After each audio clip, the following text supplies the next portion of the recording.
What's going on, everybody? Demonzano here. It's good to see all your faces. Today I'm going to be reviewing Bad Times at the El Royale. But before we get to the review, of course, we have to play the intro.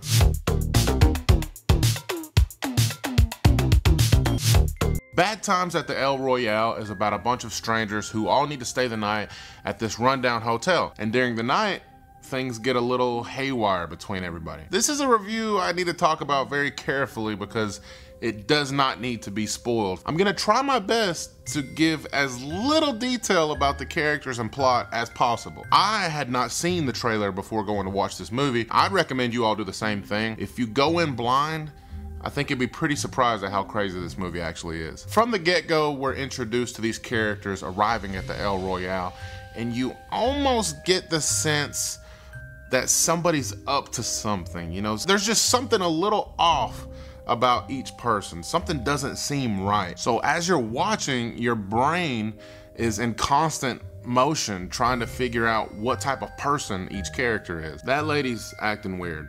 Something's going on with her. That guy seems a little fishy. I think there might be something going on between those other two characters. That's the type of feeling you get when you're watching this. The movie makes you question a lot of things just within the first 15 minutes. And that feeling of mystery never goes away. I felt like I was on edge and curious all the way to the end. And the reason the film is able to do that is because it is very, very unpredictable. And that's the biggest compliment I couldn't wait to talk about. It's unpredictability. Most movies that you go watch nowadays, you kind of understand what's gonna happen. You have a pretty good sense of how things are gonna play out a majority of the time. And it's very rare, for me at least, when you see a movie and you don't know what the hell is going on. Yet you're so intrigued and things happen that you don't expect. Every time something shocking would happen, my jaw would hit the floor because I didn't expect it to happen. And then something would look like it's about to happen, but since my brain has been programmed from all the other predictable movies I've seen, I'd go, they're not gonna do that. It's not gonna happen.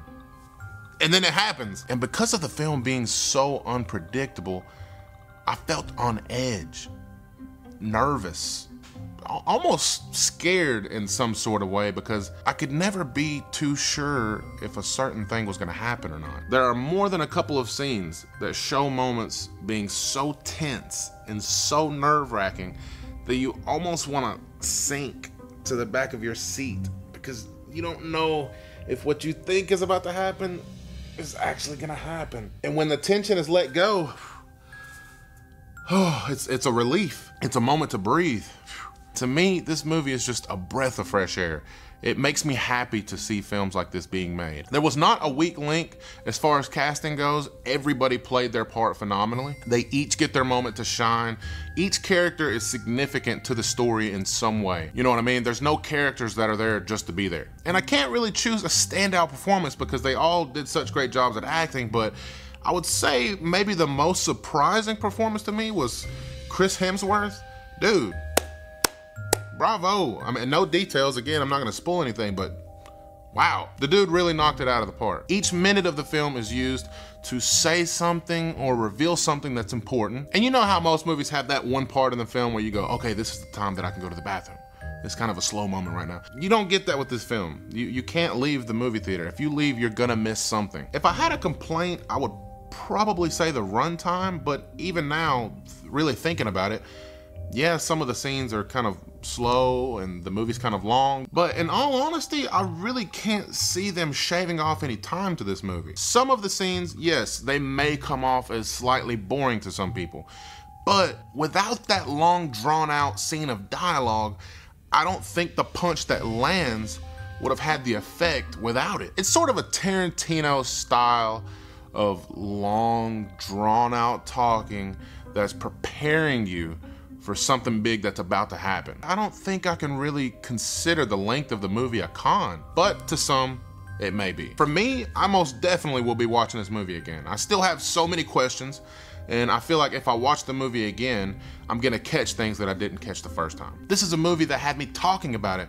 on the entire drive home, going back and forth with my buddy on what we loved about it. It gets you thinking afterwards, and it makes you wonder about certain things. Do I recommend this film? If you've been listening to anything I've said during this entire review, you would know that's an absolute yes. Go check it out. That is it, everybody. I hope you enjoyed the review. Hit the subscribe button, give me a like. Comment down below, guys. Are you planning to go to the movies this weekend? If so, what are you gonna be watching? First Man, Bad Times at the El Royale? I'd like to know. But as always, I gotta get out of here, so I'll catch you on the next movie review.